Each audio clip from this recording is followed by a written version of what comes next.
Because we got a standing on the program so everyone can hear about lighting too. Unless you want to stand on that side, that's There good. you go. Okay. All right, how's everybody doing tonight? Okay. Learned a lot so far? Yep. All right, so now I'm going to tie it up. We have all the feelings and the money and some facts about it. So I'm going to tie it with what's happening right now, where we're at, and what's going to be happening in the next few months, because we are at the critical mass right now where it's all coming to a head.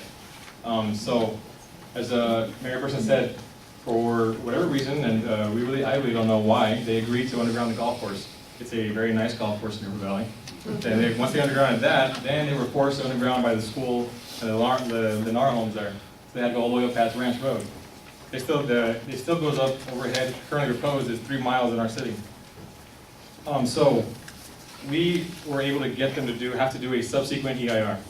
The first EIR didn't capture everything. There was arguments back and forth, and somehow we got it out. So right now we have something going on our side for Jurupa Valley, which is the environmental group at the CPUC actually said that the superior alternative is undergrounding. So they have to show, Edison and RPU have to show why they can't underground in Jurupa Valley. So now I'm going back because I think that it should all be undergrounded, as we all do here. For Riverside, this is one of the things that I want to ask all the residents to do is get really, really engaged.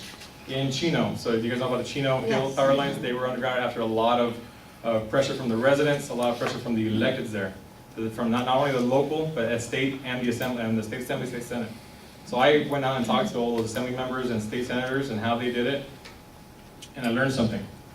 In Chino, they were all unified, kind of like right now, Jurupa Valley, Norco, local, and we just got Takano and Calvert to support us as well.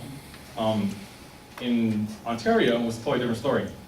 The same assembly members, the same senators, were helping the residents that were against power lines, but their local city council was for putting them overhead.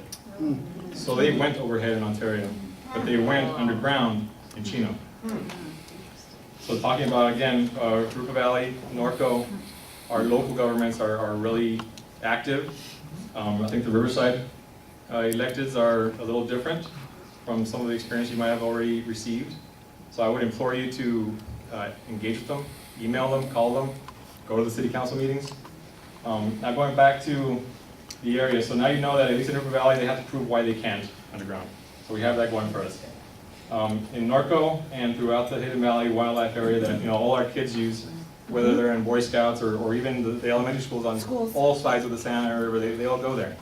I like driving on Jurupa Valley and Limonite and seeing the nice hills that are green a few months of the year. More lately than before. But that is actually a high-risk fire area. The CPUC themselves actually elevated to level 2. CAL FIRE is now coming in, because we're asking CAL FIRE to take a look at it. What do they think?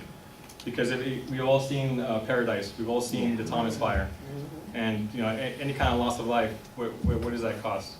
And going back to the 1.04 to 1.17%, we know for the 3 miles in Jurupa Valley it would cost at most, they're estimating, right, to underground, be 40 to 60 million, but you only pay 1% of that, which is $300,000 to $600,000 of the total cost over the life of the project.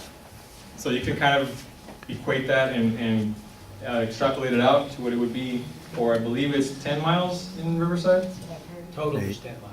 Total 10 miles, so 7 miles in Riverside. So you could extrapolate for 3 miles, it could be 10 cents a year, so how much is the rest? Right? So that's where we're at right now. The SCE has submitted their plans a few weeks ago.